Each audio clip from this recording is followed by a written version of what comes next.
Bismillahirrahmanirrahim. Assalamualaikum warahmatullahi wabarakatuh. Kali ini admin akan membahas tentang tanda-tanda hari kiamat. Kiamat diimani oleh seluruh umat Islam.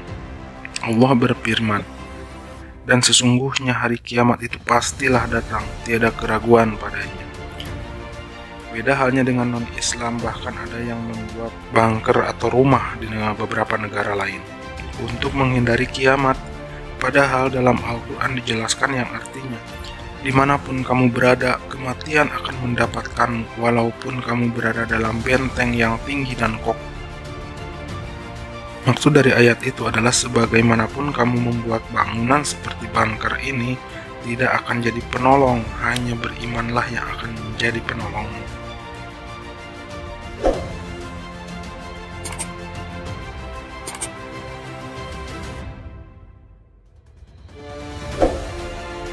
Delapan tanda besar terjadinya hari kiamat. Munculnya Al-Mahdi. Imam Mahdi atau Al-Mahdi akan diutus Allah di tengah-tengah umat muslim saat umat muslim banyak sekali yang tertindas dan tidak ada keadilan. Maka diutus Allah lah untuk menjadi pemimpin umat Islam di akhir zaman untuk memerangi Dajjal. Al-Mahdi akan hidup memimpin selama 7 atau 8 tahun. Dari Abdullah bin Mas'ud, dia berkata, Rasul Shallallahu Alaihi Wasallam bersabda, "Kiamat tidak akan datang sampai seorang laki-laki dari ahli baiatku akan menguasai manusia. Namanya sama dengan namaku dan nama ayahnya sama dengan nama ayahku. Dia akan memenuhi bumi dengan keadilan." Hadis riwayat Ibnu Hibban. Dari hadis di atas kita artikan, nama Al-Mahdi sendiri sama dengan nama beliau Muhammad bin Abdullah. Bisa juga Muhammad bin Ibrahim karena Ibrahim termasuk kakek Rasul juga. Bisa juga Muhammad bin Adam karena Adam adalah ayah dari seluruh umat manusia, terutama umat Islam. Allah berfirman yang artinya, "Dan kami ingin memberikan anugerah kepada orang yang tertindas di muka bumi ini, dengan menjadikan mereka para pemimpin dan menjadikan mereka para pewaris." Menurut para ulama, ayat ini mengindikasikan tentang Imam Mahdi bahwa semua janji Allah itu akan terwujud pada saat beliau turun ke bumi dan membuat keadilan di atas bumi ini. Munculnya Dajjal. Dajjal akan muncul untuk membuat kerusakan di muka bumi ini dan untuk memerangi umat Islam. Bahkan Dajjal akan mengakui bahwa dirinya adalah Tuhan. Dajjal dengan para pengikutnya akan membuat huru-hara dengan kekuatan dan kekuasaan yang khusus diberikan oleh Allah Subhanahu wa Ta'ala. Sesungguhnya Allah Ta'ala tidak buta sebelah matanya. Ketahuilah, Al-Masih Ad-Dajjal itu buta sebelah mata kanannya, seakan-akan seperti anggur yang tersembul. Hadis riwayat Bukhari Muslim. Dajjal mengaku dirinya Tuhan karena Dajjal mampu menyembuhkan buta, mampu menghidupkan orang mati, dan harta kekayaan yang melimpah seperti segunung roti dan sungai air. Dalam hadis diceritakan, seorang bertanya kepada Nabi tentang Dajjal. Lalu Nabi SAW bersabda kepadaku, "Apa kepentinganmu?" Aku menjawab bahwa Dajjal mempunyai segunung roti dan sungai air. Lalu Nabi menjawab, "Itu sangat remeh bagi Allah." Hadis riwayat Bukhari Muslim. Kedatangan Isa bin Maryam. Isa bin Maryam atau Nabi Isa alaihissalam akan turun ke bumi yang kedua kalinya untuk membantu umat Islam membunuh Dajjal. Karena hanya Nabi Isa yang dipilih Allah untuk bisa membunuh Dajjal, dibantu oleh Al-Mahdi atau Imam Mahdi dan seluruh pasukan umat muslim yang tersisa pada saat itu. Dajjal dibunuh Nabi Isa dengan sebuah tombak dan berlarilah para pengikut Dajjal untuk bersembunyi. Ketika Allah telah mengutus Isa bin Maryam, maka turunlah ia di Menara Putih Damsyik dengan mengenakan 2 buah pakaian yang dicelup dengan waras dan zafaron. Kedua tangannya memegang sayap 2 malaikat. Bila ia menundukkan kepala, maka menurunlah rambutnya. Dan bila ia diangkatnya, terlihatlah ladani seperti mutiara yang berjatuhan. Maka tidak ada orang kafir yang mencium nafasnya kecuali meninggal. Lalu Isa mencari Dajjal dan menjumpainya di pintu Lud, lalu dibunuhnya Dajjal. Hadis riwayat Muslim. Dalam kitab Qisas Al-Anbiya menafsirkan bahwa Nabi Isa akan turun di sebuah menara putih Damaskus, Syam, Syria. Waktu itu umat Islam akan melakukan sholat subuh. Imam kaum muslim berkata padanya, "Majulah wahai Ruhullah, jadilah imam." Isa menjawab, "Tidak, di antara kamu ada pemimpin yang dimuliakan Allah dalam umat ini." Hadis riwayat Muslim dan Ahmad. Imam kaum muslim yang dimaksud adalah Al-Mahdi. Imam Mahdi meminta Nabi Isa untuk menjadi imam, namun Isa menolaknya. Munculnya Ya'juj dan Ma'juj.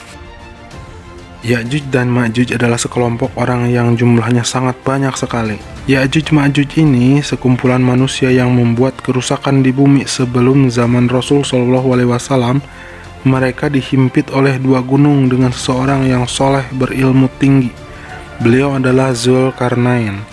Allah Subhanahu wa Ta'ala berfirman, mereka berkata, "Wahai Zulkarnain, sungguh Ya'juj dan Ma'juj itu adalah sekelompok manusia yang berbuat kerusakan di bumi. Maka bolehkah kami membayarmu imbalan agar engkau membuatkan dinding penghalang antara kami dan mereka?" Zulkarnain berkata, "Apa yang dianugerahkan Tuhan kepadaku lebih baik daripada imbalanmu, maka bantulah aku dengan kekuatan agar aku dapat membuatkan dinding penghalang antara kamu dan mereka. Berilah aku potongan-potongan besi hingga ketika potongan besi itu telah terpasang sama rata dengan kedua puncak gunung itu." Dia Zulkarnain berkata, "Tiuplah api itu." Ketika besi itu sudah menjadi merah seperti api, dia pun berkata, "Berilah aku tembaga yang mendidih agar aku tuangkan ke atasnya." Maka mereka Ya'juj Ma'juj tidak dapat mendakinya dan tidak dapat pula melobanginya. Zulkarnain berkata, "Dinding ini adalah rahmat dari Tuhanku. Maka apabila janji Tuhanku sudah datang, dia akan menghancurkannya dan janji Tuhanku itu benar." Quran Surat Al-Kahf ayat 94-98. Dari ayat di atas sangat jelas sekali bahwa Ya'juj Ma'juj masih dikurung di antara dua gunung sampai Allah menghendakinya untuk keluar. Allah berfirman, "Hingga apabila tembok Ya'juj Ma'juj dibukakan dan mereka turun dengan cepat dari seluruh tempat yang tinggi." Quran Surat Al-Anbiya ayat 96. Nabi Isa pun tidak sanggup membunuh Ya'juj Ma'juj sehingga Isa bin Maryam pun berdoa kepada Allah, maka Allah mengirimkan sejenis ulat untuk membunuh mereka. Terbitnya matahari dari barat. Umat manusia akan mengalami malam yang panjang. Malam itu akan seperti 3 malam biasanya. Pagi harinya, matahari akan muncul di sebelah barat. Umat Islam tahu kejadian ini, dan jika mereka melihat kejadian ini, maka mereka menyadari bahwa kiamat sudah semakin dekat. Tapi taubatnya seseorang akan ditolak pada saat itu seperti sabda Nabi, "Hari kiamat tidak akan terjadi sebelum matahari terbit dari barat." Jika demikian dan semua umat manusia menyaksikannya, mereka menjadi beriman. Tapi pada saat itu iman seseorang tidak ada manfaat jika sebelumnya ia tidak beriman atau tidak mendapat dari kebaikan imannya. Hadis riwayat Muslim. Jika manusia mendadak beriman telah melihat kejadian matahari terbit dari barat, tidak akan diterima imannya kecuali sudah beriman sebelum kejadian itu. Keluarnya hewan melata dari perut bumi. Di akhir zaman nanti akan keluar hewan dari dalam bumi. Hewan ini bisa berbicara dengan manusia dan membenarkan ayat-ayat Allah. Allah berfirman, "Dan apabila perkataan telah jatuh atas mereka, kami keluarkan sejenis binatang melata dari bumi yang akan mengatakan kepada mereka bahwa manusia dahulu tidak yakin dengan ayat-ayat kami." Maksud dari ayat di atas adalah saat musnahnya bumi dengan segala isinya, karena pada zaman terdahulu manusia tidak yakin dengan hari kiamat.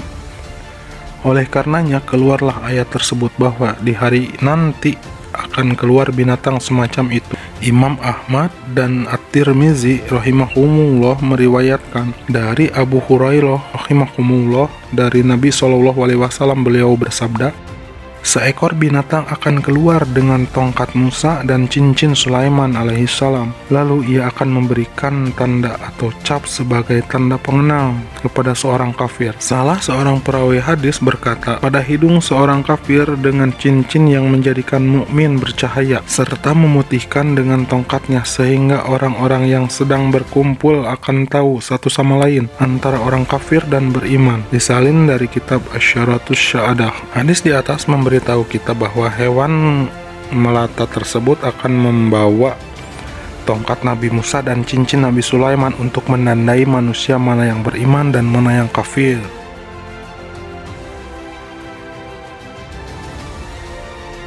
Penenggelaman bumi di timur, barat, dan Jazirah Arab.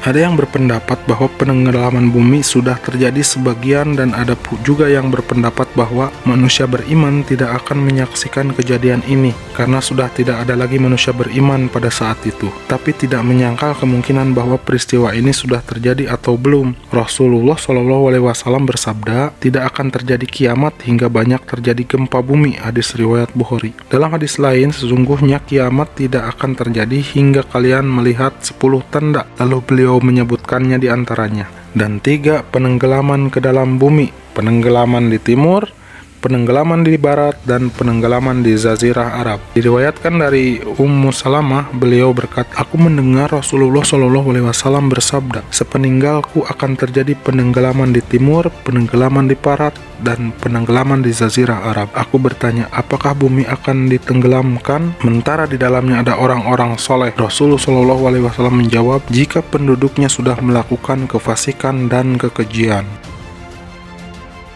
Munculnya api dari Yaman. Api akan muncul dari Aden, Yaman, sehingga membuat manusia mau tak mau harus meninggalkan tempat itu. Sesungguhnya ini adalah rencana Allah untuk mengumpulkan manusia. Dalam hadis diceritakan, Rasulullah SAW bersabda, manusia akan dikumpulkan dari 3 jalan. Mereka dikumpulkan dalam keadaan suka maupun duka. 2 di atas unta, 3 di atas unta, 4 di atas unta, dan 10 di atas unta. Baki dari mereka dikumpulkan oleh api. Api itu berjalan ketika mereka berjalan. Api itu diam ketika mereka tidur. Api itu bergerak ketika pagi, pada waktu mereka bergerak pada waktu pagi. Dan api itu diam ketika waktu masuk petang. Hadis riwayat Bukhari Muslim. Wallahu a'lam bishawab. Nah sahabat, itulah ciri-ciri 8 tanda besar menurut versi hadis. Mohon maaf jika admin salah atau keliru. Harap dikasih tahu lewat komentar. Mari sama-sama kita belajar tentang Islam.